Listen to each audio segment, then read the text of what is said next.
रोज सुबह उठकर 25 किलोमीटर भागूंगा और जिस दिन बर्फ गिरेगी उस दिन 50 किलोमीटर भागूंगा। अगर तुम्हें भी किसी भी टाइप का सेल्फ डिसिप्लिन का सीक्रेट बिल्ड करना है तो ये प्रोसेस को समझ लो कि मन में इच्छा आएंगी, थक जा, रुक जा, बैठ जा, सो जा, इस टाइप की इच्छा मेरे को कह रही है कि कमजोर हो जा, कोई बात नहीं। डेविड गॉगिंस ने कहा है इसको लंबा नहीं खींचेंगे, इसको खत्म ही कर देंगे, क्योंकि मेंटल स्ट्रेंथ दुनिया का सबसे ताकतवर हथियार है। ऐसा क्यों? सबसे पहले इस बात को समझो कि जब आप डिप्रेशन से गुजरते हो, फेल हो जाते हो, तो केवल आपके पास अपना मन यानी मेंटल स्ट्रेंथ ही होती है जो आपकी हेल्प करती है।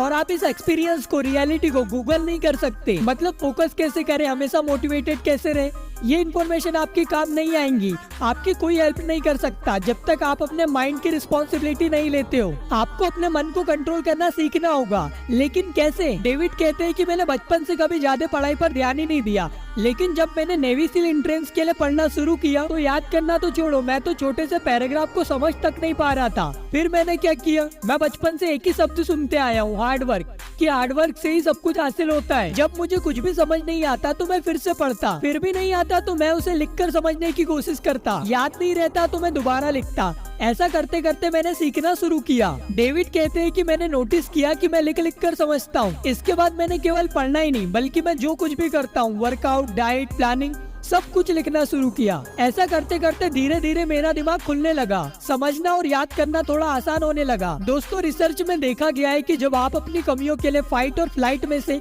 फाइट को चुनते हैं तो आपका नर्वस सिस्टम एक्टिव होने लगता है, सर्किट शुरू हो जाता है और आप अच्छा महसूस करने लगते हो। डेविड कहते हैं कि जैसे ही अलार्म बजता है और आप उठ जाते हो, वैसा ही मेरे साथ होने लगा। जब भी मैं फेल होता तत्काल मेरे मन में अलार्म बजता, मैं फिर से करने के लिए एक्टिव हो जाता। मैं खुद से कहता मैं अच्छे से पढ़ नहीं पाता, ठीक है मैं फिर से पढ़ूंगा, फिर से लिखूंगा, एक बार नहीं बल्कि बार बार, जितनी बार जरूरत होगी उतनी बार पढ़ूंगा। जब मैंने खुद को बच के निकलने का रास्ता नहीं दिया तब मेरे मन को एहसास हुआ कि अपोज करने का कोई मतलब नहीं है, ये इंसान रुकने वाला नहीं है। मन ने कहा चलो भाई अब तो सीखना पड़ेगा और डर को जीतना पड़ेगा। जब मन इस तरीके से हेल्प करने को तैयार हो जाता है तब आप समझ सकते हो कि अब आप कंट्रोल में हो, और जब आप कंट्रोल में होते हो तो आप एक नया मेंटल स्टैंडर्ड बना सकते हो। डेविड कहते हैं कि जब मैं $60 यानी 600 रुपए महीने के कमरे में रहता था तब मुझे कोई दिक्कत नहीं थी, मुझे कुछ भी अजीब नहीं लगता था। लेकिन 6 महीने बाद जब मैं 20,000 रुपए महीने के कमरे में गया तब मुझे समझ आया कि अब तक मैं किस कचरे में रह रहा था। उस टाइम मैंने खुद से प्रॉमिस किया कि अब मैं वापस नहीं जाऊंगा।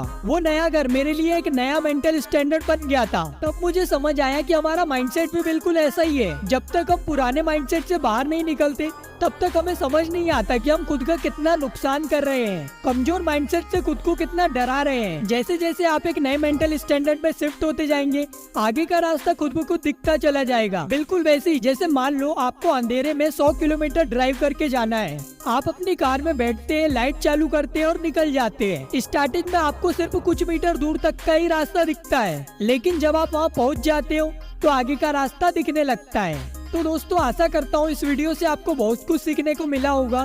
तो इस वीडियो को यहीं एंड करते हैं। वीडियो अगर अच्छी लगी हो तो वीडियो को लाइक कीजिए और चैनल को भी सब्सक्राइब कीजिए, जिससे आने वाली ऐसी वीडियो को आप लगातार देख पाएंगे। धन्यवाद, मिलते हैं अगली वीडियो में।